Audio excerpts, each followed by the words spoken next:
एक असंवैधानिक निर्णय स्पीकर द्वारा लिया गया है, भारतीय जनता पार्टी के दबाव में लिया गया है, भारतीय जनता पार्टी की सरकार के दबाव में लिया गया है। कल भी जैसी घटना हमारे नेता प्रतिपक्ष ने बताई टीकाराम जूली जी ने, जब हम ये मांग कर रहे थे कि कानून मंत्री ने अपने बेटे को गलत तरीके से नियुक्ति दी है, इस पर हम विपक्ष के नेता बोलना चाहते हैं और इस पर मंत्री जवाब दे, तो स्पीकर ने कहा आप अपनी सीट पे जाइए और मैं आपको व्यवस्था दे रहा हूँ। जैसे हम लोग सीट पे आए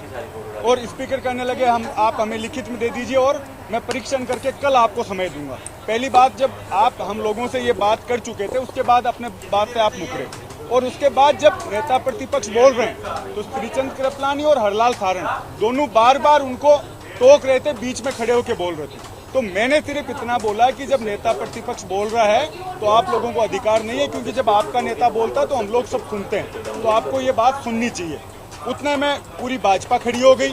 और स्पीकर साहब को पता नहीं पहले से ये तय करके आए थे, क्योंकि उन्होंने पहले भी 2-3 बार यूँ कह दिया कि आप शांति से बैठ जाइए, क्योंकि भाजपा के मंत्री जवाब दे नहीं पा रहे। विधानसभा में पूरी तरह से भाजपा सरकार फेल हो रही है, उसको बचाव कैसे किया जाए, इसको लेकर पूरी जिम्मेदारी स्पीकर ने अपने ऊपर ले रखी थी। पहले से बार बार ये कहते विश्वविद्यालय से आए हुए छात्र नेता तुम सुधर जाओ, तुम्हें सस्पेंड कर दूंगा, और जिस तरीके से बिना वोटिंग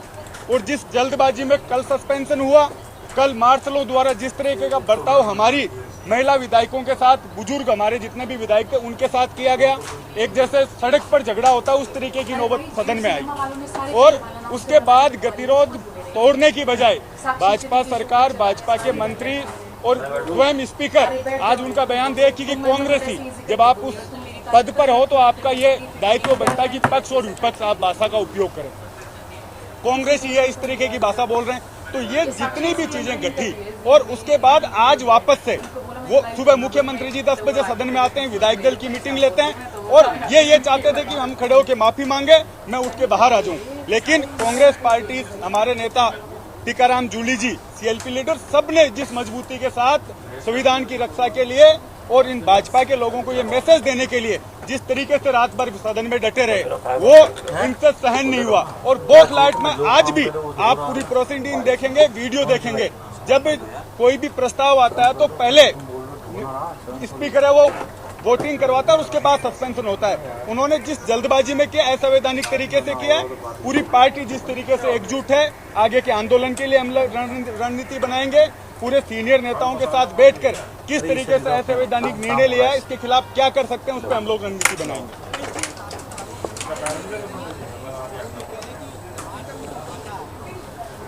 मेरे दांत देखो काटने जैसे लग रहे हैं, उसके मैं वो करवा लो, टेस्ट करवा लो, मैं तैयार बैठा हूँ, खुद ही काट के। ये तो बातें बनानी है। उनके लोगों ने जो हमारी महिला विधायकों के साथ बदतमीजी की, उनका कुछ नहीं है, और आज ये कह रहे हैं कि हमने उनको काटा है, तो ये सब असंवैधानिक है। मैं पुनः बहाल होने के बाद भी अपनी रणनीति, अपनी स्टाइल नहीं बदलूंगा। जवाब सदन में भाजपा को देना पड़ेगा, चाहे परमानेंट मेरी सदस्यता ये निलंबित कर दे, लेकिन जिस रवैये से ये सदन चलाना चाहते हैं उसके खिलाफ मैं हमेशा